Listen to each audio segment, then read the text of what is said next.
Phoenix, Arizona. Phoenix, Arizona, is actually a city built as a monument to the automobile.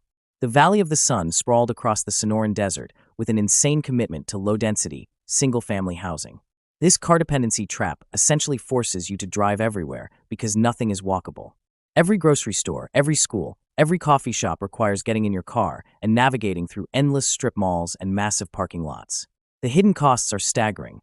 Car payments, insurance premiums, gas bills, and constant maintenance expenses that drain your wallet every single month. Beyond the financial burden, there's the time lost sitting in traffic on scorching highways under the desert sun. The social isolation is real. You can't casually bump into neighbors or walk to a friend's house. The environmental impact is equally devastating, with endless asphalt, absorbing heat and turning the city into an unbearable urban heat island. Phoenix proves that car-dependent sprawl doesn't just cost money. It costs community, time, and quality of life itself. Houston, Texas. Houston, Texas is the gold standard for what happens when sprawl meets zero planning. The city is infamous for having virtually no zoning laws, allowing development to explode outward in every direction without any coherent structure. This infrastructure cost trap creates an insane financial burden that most people never see coming. The city must maintain hundreds of miles of roads, water lines, sewer systems, and electrical grids stretched across a massive area. The problem is that the tax base is spread so thin across this sprawling landscape that revenue can't possibly cover maintenance costs. Roads start crumbling, potholes multiply, and public services decline as the city struggles to keep up. Meanwhile, taxpayers are essentially funding suburban subsidies, pouring money into maintaining infrastructure for distant neighborhoods. The downtown core gets neglected while sprawl continues expanding outward, creating a vicious cycle of financial unsustainability. Houston demonstrates that endless growth without planning doesn't create prosperity. It creates a maintenance nightmare that future generations will be forced to pay for. Atlanta, Georgia. Atlanta, Georgia is undoubtedly the champion of the just one more lane fallacy. The city's approach to solving traffic is not just about adding bike lanes. It's about building more and more highway lanes that never actually solve the problem. This traffic congestion trap literally keeps people stuck in their cars for hours every single day. The city planners keep widening highways, convinced that the next expansion will finally fix everything, but it never does. This phenomenon is called induced demand, meaning more lanes simply attract more cars and congestion returns. Within months of any expansion, commute times keep increasing year after year, with some residents spending over 2 hours daily just getting to and from work. The quality of life deteriorates as stress levels skyrocket and air pollution from idling vehicles fills the atmosphere. Economic productivity vanishes as workers waste precious hours trapped on I-285 and I-85. Atlanta's genius lies in this irony.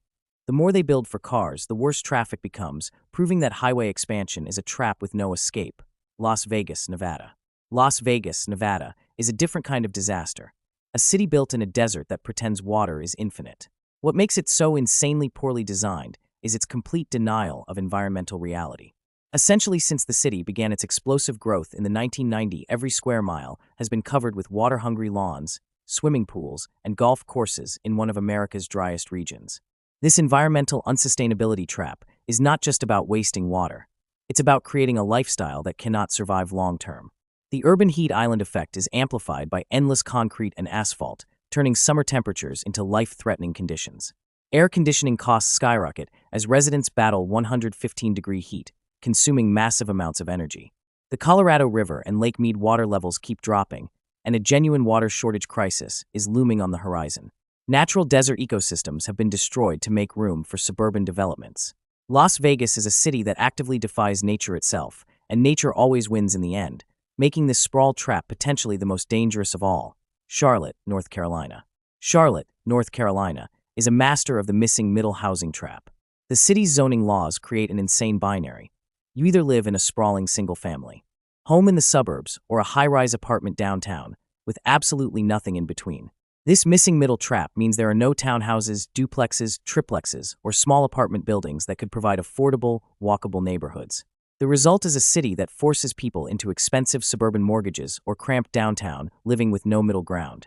Young professionals and growing families find themselves priced out of both options, struggling to find housing that fits their needs and budgets. The lack of housing diversity creates wealth segregation by zone, where income determines which neighborhood you can access. Community diversity becomes impossible when zoning laws mandate separation by housing type and price point. Despite all the sprawling development, Charlotte faces a genuine housing shortage because it refuses to build the diverse, human-scale neighborhoods people actually want and need. Jacksonville, Florida. Jacksonville, Florida, is a pioneer in wasting people's time, but not in any productive way. This city is one of the largest in America by land area, sprawling across 875 square miles of flat Florida terrain. The lost time trap means that every destination is a minimum 20 to 30 minutes away, no matter where you live. You have hours stolen from your life every single day just sitting behind the wheel, going nowhere fast. This isn't just about commuting. It's about the complete inability to walk your kids to school or grab coffee with a neighbor. There are no spontaneous social interactions when everyone is isolated in their cars and separated houses. Parents become full-time chauffeurs, spending afternoons driving kids between school, sports, and friends' houses scattered across the sprawling city. The mental health impacts of this isolation are real and measurable, with studies showing suburban sprawl correlates with depression and anxiety. Life revolves entirely around car schedules, and your most valuable resource, time, disappears forever. Dallas-Fort Worth. Dallas-Fort Worth is the gold standard for how sprawl creates economic inequality that actually traps people in poverty.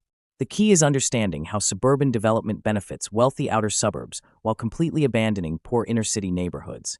This economic inequality trap isn't just about income differences. It's about using geography as a weapon of segregation.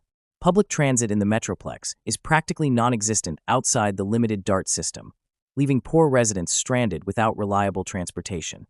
Job opportunities concentrate in sprawling office parks and suburban corporate campuses that are completely inaccessible without a car.